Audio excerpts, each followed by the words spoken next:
Welcome to this week's EMBN show. I'm joined with Henry from EMBN Tech. We've got loads of stuff coming up on this week's show. We're talking evolution of e-bikes. Has it finally arrived out on the trails? Yeah, totally. We've also got a really cool piece with Sam Pilgrim, who was one of the first big names to turn pro. Folding e-bikes and of course the bike vault, all coming up on this week's show.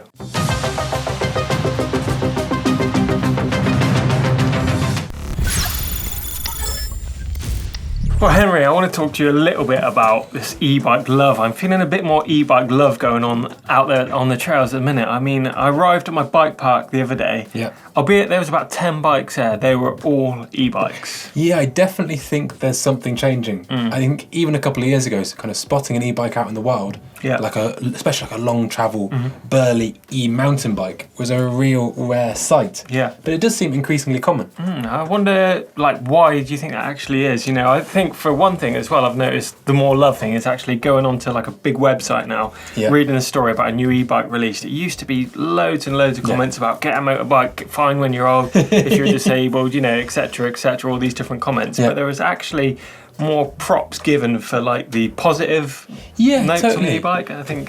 And I think, you know, people have patience for, say you have an opinion that is slightly, you know, against the grain, saying people that don't like e-bikes.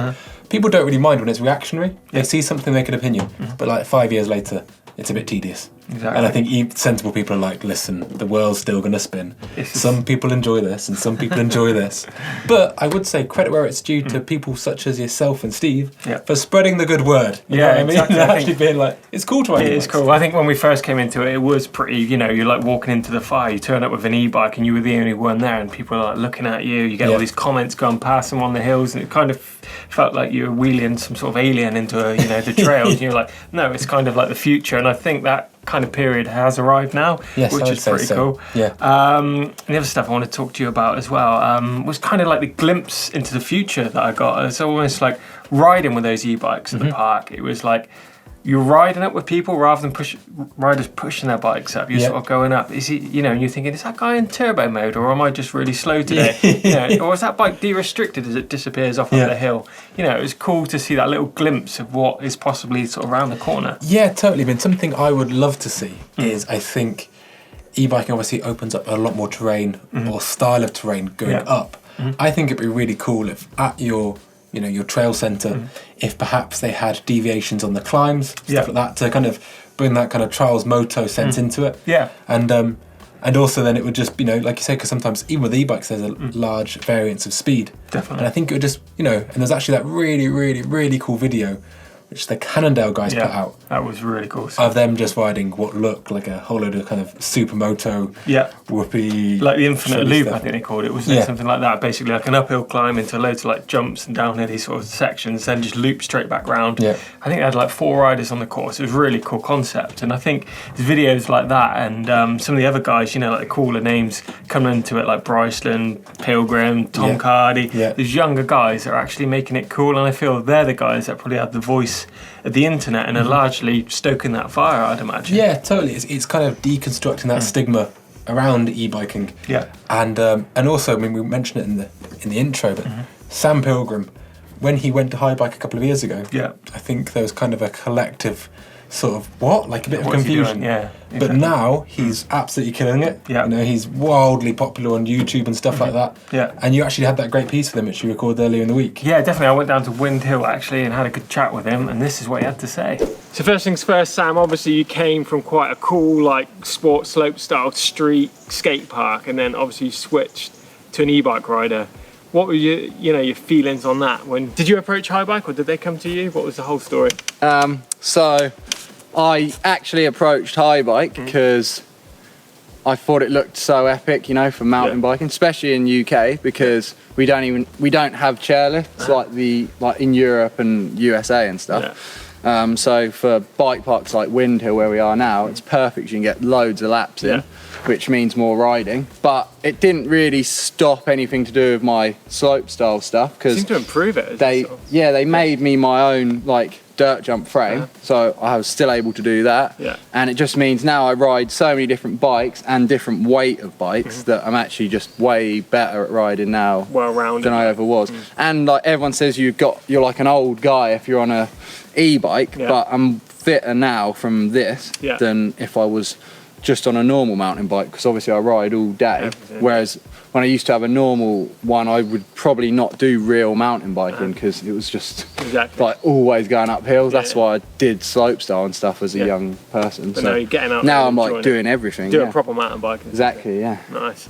So it wasn't an easy start when you kicked off, was it? I remember all those comments, and it was one of the biggest viewed topics on Pink Bike, if I remember rightly. Yeah, that was well fun actually. I like really enjoy like arguments and stuff, so I had some good fun writing things back. And Pink Bike I don't really think about, you know, because it's mostly a Canadian-American site. Yeah. And we know that they're not super keen on e-bikes over there because of some of the laws and stuff. And people just don't know exactly what an e-bike is. Exactly. But all the people on my channel and stuff, which is more important to me, like didn't say anything bad really. I mean, a few people might have said stuff at the start, but now as I go on, like it's not even a thing to mention. I mean, it's just biking, innit? Been doing it for quite a while. How long have you actually ridden for high bike now? This is like my second year now with high bike. Is it? And yeah, it's going awesome. One of the contests that stands out for me, I think, over your e-bike career has got to be Audi 9s. You took your e-bike, didn't you, to that contest and smashed out some pretty impressive stuff. Tell us about that. Yeah, that was well fun. Like, I rode the whole week. Audi 9s is like a video contest kind of, you know, like it's a week-long event, and all the riders judge the riders at the end in this gala night. And I rode the e-bike all week, apart from probably 2 hours, and I rode my jump bike. So in them 2 hours I rode the jump bike, I won the best slopestyle run, which was really cool. I was stoked about it. And then I won overall rider of the week on an e-bike and an hour on the jump bike. That's pretty impressive. It wasn't like, it's just no different to me. And like for massive jumps, I was on the smallest bike, but obviously because it's heavier, it was like sailing way nicer on the jump. So the trick list there, come on, I think, what did I see? Flip tuck no handers, I saw front flip tuck no handers. Saw big tail whips, threes. Did you tail whip that? I can't remember. I know you have done. I didn't tail whip there because the jump was massive. I don't tend to tail whip huge ones, but I was doing like barrel rolls, threes. Some pretty impressive stuff. Fronties, everything. And obviously you got your training ground at home, you got your airbag and stuff. You've been working on these big stuff that we haven't seen in the vids yet, surely? Well, I did so much cool stuff at the start. I wanted to leave it a little bit now, because otherwise it gets so far. So I think like towards the end of the year, I'll start learning some more big stuff on the e-bike. And lastly, progression, like on e-bikes, what would you like to see on e-bikes in general? Lighter weight? You mentioned that earlier. Yeah, I'd like the key thing for an e-bike for me would be to bring the weight down a little bit. But only for like freestyle stuff. So it's kind of weird because no one rides freestyle on e-bikes. But if there's, you know, some way to get the weight down a little bit, that would be cool. But right now I actually would say that they're pretty perfect bike. You know? What about range and things like that? Do you find yourself running out of batteries on these big day sessions? You go jump in and... No, I wouldn't say I run out of battery because I'm always in eco, you know? Like cruising around. Because I really want a really hard workout. No, I mean the range is way enough even if you're turboing, because if you're riding a bike park, you're still going to get more runs in with a turbo battery even if it goes flat in an hour than you would if you're on a normal bike. So I think it's fine. Nice. Well, cool. Cheers for joining me today. It's Windhill. Thanks for the questions, sir. I'll catch up with you again soon. See you later. Yeah, but it looks like you had a pretty decent day at Windhill. Yeah, it was. It's so good to see Sam on the e-bike. He has done amazing things, and he still, you know, every day surprises me what he can get up to. And there's some meaty stuff, not just like, you know, you see people in kind of just wearing open faces doing dirt jumps. But actually they're not going that fast. But some are clearing some of those gaps. You boys are looking along at a fair pace. Saying some of that stuff he feels is bigger than Whistler as well, really? The size of the jumps and the speed involved. But not bad for the southwest of England. Exactly, not bad. Going back to how e-bikes are sort of coming in a big way now. What do you feel about the tech side of it compared to like the mountain bike side of it? Is it exciting or is it? Well, I think what's really interesting, I think there is a large conversation at the moment going on in mountain biking in general about geometry, etc., etc. So we don't have in the perhaps more conventional mountain bikes, we don't have the same or we have a different set of limitations. So we're talking a lot about seat tube angle at the moment. That's the big talking point. It's probably not such a defining characteristic on an e-bike. However, I would say what's really cool is the numbers you're seeing on certain e-bikes now. Yeah. If you'd told somebody 3-4 years ago that they're going to be e-bikes like this, with 470, 480 mil reach, 65 degree head angles, they'd have just laughed you out the shop. But you know what I mean? Now I think that's actually a really cool part of the way it's going. Definitely. And some burly forks like that at Cannondale. Yeah, definitely, it's been coming. It's exciting stuff. I think as I feel like the e-bike world is kind of like on a turbocharge with all the tech, whereas the mountain bike stuff seems to be a little bit less left in its wake. I think, I don't know, you're kind of pulling bits from both, making the best of both worlds from each sort of. I mean, I think there's the thing that's going on in the mountain biking. Sorry, the more the contemporary. Naturally aspirated.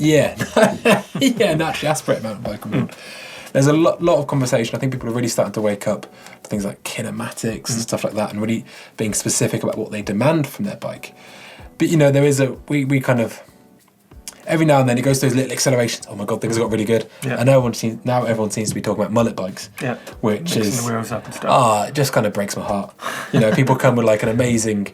The way I describe it, people come out with an amazing bike, say. Yeah. And next door neighbour company hasn't come out with such a good bike, and they go, oh my god, if we put a 27 wheel in the back of this, it'll almost get away with it. And it's a bit like when you're at a fancy dress party, and someone's like didn't commit and gone in their normal clothes, and they're like, oh, I'm an undercover police officer. It's like, oh, give up. Like that's just you're making up on the spot. You're like absolutely taking me for a ride. Like that. I hope to see some massive footsteps, going further and further as we progress throughout the years. And I'm sure we're going to see some massive technology sort of coming in. Yeah, and more e-bikes on the trail. I'm sure you guys will agree. If you agree, drop some comments in the box below about what you think is coming in the e-bike world. We've got news coming in from the FIM X e-bike World Cup. Well, that sounds tremendously exciting. It is, and they've announced a round basically out in Imola. They've done a race after the motocross race. So got e-bikes all lined up on the start line. Right. 25-minute session plus 1 lap. So you've got to go round for 25 minutes, as many laps as you can, and you get an extra bonus lap at the end. 2 different classes, so you've got restricted and unrestricted bikes. So 2 different classes in there. But I don't know, how do you feel about e-bikes on a motocross track? I would imagine it's probably... it's amazing when you see those motos hit those jumps. Yeah. And it's like... And the speed and the noise. The rhythm. How fast can these de-restricted... Are they clearing 100-foot tables? They won't be. They won't be jumping 100-foot tables, that's for sure. But I think it's quite a cool concept. But I've done quite a similar event once on normal bikes. It's an indoor supercross track. The track was wet. It was like massive, like tractor tires, barrels to jump over, double jumps. You sure you weren't at a cyclocross race? No, it sounds quite similar. But the actual format was good, but the actual spectacle I don't think was that exciting, because you've been there and you've watched all these bikes, the noise, the revving and the big jumps and roosting around corners, and you've got us on track like trying to get up on this stuff. Yeah. Just, I don't know. I think it's one of those things. I think it's a really cool way to get more people interested or thinking about it. However, I do feel it's perhaps selling themselves a bit short. Yeah. I think it's something the whole bicycle industry does, in the same way. It's not like, look at our sport, it's really cool. Yeah. Get involved if you want. But it's like, how can we get it to the masses? You don't see football doing that. No, it's definitely... They're not like, please come and watch us. They just say, well, you turn up if you want. Exactly. It is definitely going to the masses. You're going to have huge, amount of people there, and it's going to be televised and things like that. So it is good for that aspect of the sport. But is it doing it in the right light? I'm not so sure. Yeah. Well, that's proof in the pudding, I guess. Yeah, for sure. Good luck to them. Last week we talked about Mondrake and their 2020 bikes, but there's a couple of bikes that have really caught my eye since checking out the website, and one of those is the Dusk R. Now, the best thing about this bike is that it's got the standard 630 in-tube battery, and you've got a 360 watt-hour battery that you can actually clip onto the frame and add it on. So yeah, it's 990 watt-hours of battery power, 150 mil travel, aluminium frame, 29-inch wheels. It's got the Shimano E8000 motor on this bike, 66 degree head angle, and a big range of sizes as per usual, from small. The reach on that is 450 mil, and then we've got a 513 millimeter reach on the extra large. So some big numbers there. That's pretty impressive, eh? Yeah. I really like the idea of being able to have that top up, because they've also brought that hardtail out, the just to keep you on your toes. And that's what works, a really similar system. Yeah. And it just shows a kind of, as they refine things, they're starting to realise perhaps what's a really good system, and I guess it'd probably free up a lot of resources as well. Yeah, so I think Highbike are actually gone down that route as well. I think on some of their new 2020 bikes, we're seeing the add-on battery on their full suspension bikes as well, bring those up to 1,125 watts. Hours of power. Well, that'll get you to the shops and back, won't it? So that's what we're seeing a lot more of on this year, is piggyback batteries. Now I was checking out online the other day and I saw this thing being mentioned about full suspension e-mountain bikes. Obviously nothing new there. Yeah. But folding full suspension e-mountain bikes, and they're coming from Legend e-bikes. I checked it out and sure enough there it was. Yeah. What do you think of this? I mean, are you testing me, Satan? It's a looker, isn't it? It looks like a chalk ice that's fallen in some wheels. That head tube is pretty remarkable. And I'm sure they worked really hard on it. Mm-hmm. I'm sorry. What can I say? It's a face only a mother could love, I think. But it might be it might work an absolute storm. It could do. 250 watt hours, 250 watt motor, or a 500 watt motor on the hub drive as well. So a couple of different options on there. But I don't know, do we need fold-in full suspension e-bikes? What's the attraction? I don't think you do. I mean, imagine if perhaps, you need to get on a train or you're commuting, maybe it would be quite useful. But I just think that's really something. Oh boy. So there was an interesting thing on Kickstarter this week. A company called Bike or Bike, but I'm pretty sure it's Bike. Easy, gotta be. And you might have seen some videos kind of floating around on YouTube 1 or 2 years ago perhaps, talking about reconstituting a drill to make your e-bike. Why invest in research and development when you can strap a drill to your bike? I think it's a great idea. So they're kind of Kickstarter looking for backing to basically do something quite similar. It's perhaps slightly more refined. There's even a strut there. Really? Which is aluminium strut. An aluminium strut. I mean, if it gets you to work and you're happy. But what do you feel? Do you feel this is maybe undermining? You're saying about how far e-biking's come? Yeah, I think it's not just for It's like super crude, I think. It's, what they're saying is $150 to buy. So it's going to be, it is fairly cheap, I suppose, if you do want that thing. But I've never, ever had a drill. Can you imagine a drill powering you up a hill? I'm sorry, but just looking at this now, the brake lever is the throttle. Yeah. Do you not think that could be perhaps slightly counterintuitive? Oh my God, look at that massive lorry. But I can't imagine the torque coming from that little motor is going to do... All right, on the flat, I can see it pushing you along. Yeah. But literally any drill that I've brought in my whole life goes flat in about half an hour of using it. Yeah, and they reckon they can get 5 miles range out of this bike? No, just on the throttle? Yeah. No, 5 miles downhill. Yeah, exactly. So last week we talked all about progression of e-bikes on the show, and we had quite a few comments coming in. What have you had to say? Yeah, so Stephen R, in fact, said, push the boundaries of e-biking. Why trying to copy the non-electric brothers, and let's do something they can't do, such as a reverse of the mega avalanche, including the snow, and then going back down after. Don't they do that on the e-bike race? Possible. Don't they go...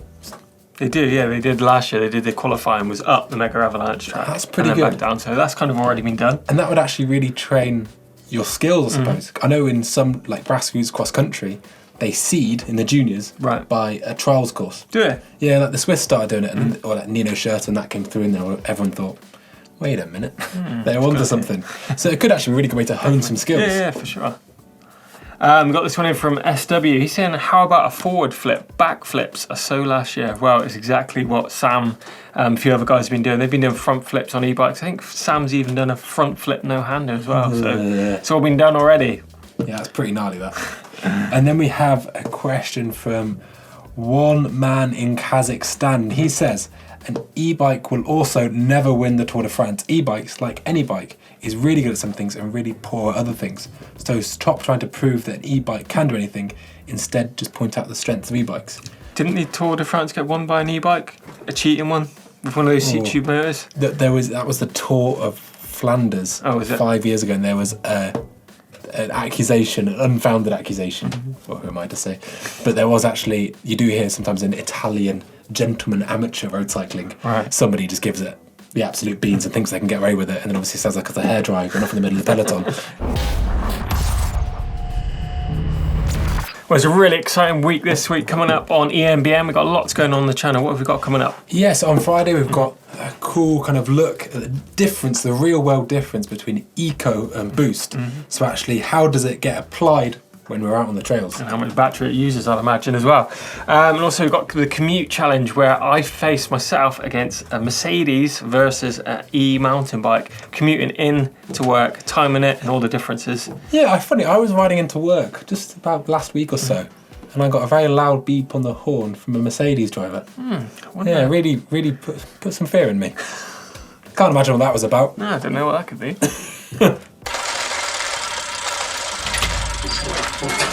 So, first of all, we have from David from Nax Valley in Switzerland, and he's got a pretty cool Rocky Mountain. What do you think of this? Rocky Mountain Altitude Power Play 2019 model. I think it's a rally edition as well by the colour scheme. Yeah. I'm going to head in straight in with a super nice on that. Yeah, I'd agree with that. It's pretty cool. Whoa. That's so we got from Dan. It's an intense taser. And he's from the Blue Mountains in Oregon, and it's very intensy. He's 78 years old as well. He's done over 6,000 miles. 78. He's got a bike like that. That's bloody good going. That's an aggressive bike. It's got to be straight with another super nice. Give him away. Nice. Who's this? This is Nick with his Canyon Spectral on. A brace of them actually. He's down in the eastern edges of Kingly Vale in West Sussex. 60-year-old rider. Nice. 30-year-old experience. What are you thinking, Henry? Yeah, pretty cool. Double trouble. Double trouble? It's, I think that's going to be my first super nice I'm throwing in there. Nice. Just because naturally, I can't help it, can you? Whoa, look at that. They're all pretty good. We don't get many sheds on this show, do you? We don't. This is Mark with his Specialised Levo. He's on the Zion National Park as well. Doesn't that look cool, that riding around there? It does look good. Specialised so often just get just subtle, but easy to identify. It looks really good. What do you reckon? You can take this one. I mean, I'm just a soft. This one's super nice, but the next one coming up, wherever it is, we've got to do a. So I'm sorry. Super nice. Whoever's coming next. Sorry, we've got a good run of super nices. Bloody hell, this is quite a nice bike as well. This is Jack with his giant E-Trans 3. He's out in Burnley on the Whistling Tree. It looks like he's leant his bike up against a Dalek or something. What is it? What do you think that is? I'm not. Maybe I can't tell you. I couldn't tell you. But I mean, I'm afraid we're gonna have to give it. Yeah, it's just by law of averages. I'm sorry, Jack. Another super nice. It's a great bike. And then we've got the bread and butter. Got John with his orange Alpine 6E. He's on Malpop Castle on Stoke-on-Trent. Nice. It's a cool bike. Super burly, I bet. Definitely. He's saying it's the most industrial-looking e-bike ever. Yeah, they kind of still do have such a very loyal fan base, Orange. They do, don't they? I think that's... I'm going to go super nice. Super nice? I just think nice. I like super it. Nice I've got a soft spot for oranges. Ooh, this one's kind of a bit arty. Nice. This is in from Arnold on his Gecko Flash. He's out in Tursel in Norway. Off for a ride exploring the mountain that I've been riding on the snowboard for the rest of the life. Well, that's pretty cool, isn't it? So he goes snowboarding there in the winter and in summer hitting it on his e-bike. It does look like a pretty special place, that. I want to say super nice. Giving away this show. Just giving him away. And this is the final one. So we have from Emmanuel, and it's his Canyon Spectral, and he is in Barcelona. Wow. So he's got mountains, he's got sun, he's got his bike. You can almost smell that trail. It looks so good. Yeah, it's kind of pretty much bread and butter for a good shot. What do you reckon? I'm afraid we're going to have to end it again with a super nice. Keep sending all those e-bikes into us on the show using the uploader service, and it could be you giving a super nice or a nice. So that's it for this week's EMBN show. Really want to know what you guys think. Has the E-Evolution arrived at your trails? Is the e-bike the most popular bike there or not? Let us know in the comments box below. But if you want to stick around, loads of cool videos. What have we got? Yeah, so we've got that cool cross-channel challenge. Cross-channel challenge, that was a good one, yeah. Steve did with GTN, and there's some fit fellas. They go pretty hard, eh? Definitely, a pretty good one that is. Yeah. And don't forget to check out First in Flight as well. If you want to check out how to get your wheels off the ground, that's a cool video I've done recently about jumping. Don't forget to just thumbs up if you enjoyed it, drop some comments in the box below, and click the globe in the middle to subscribe to EMBN.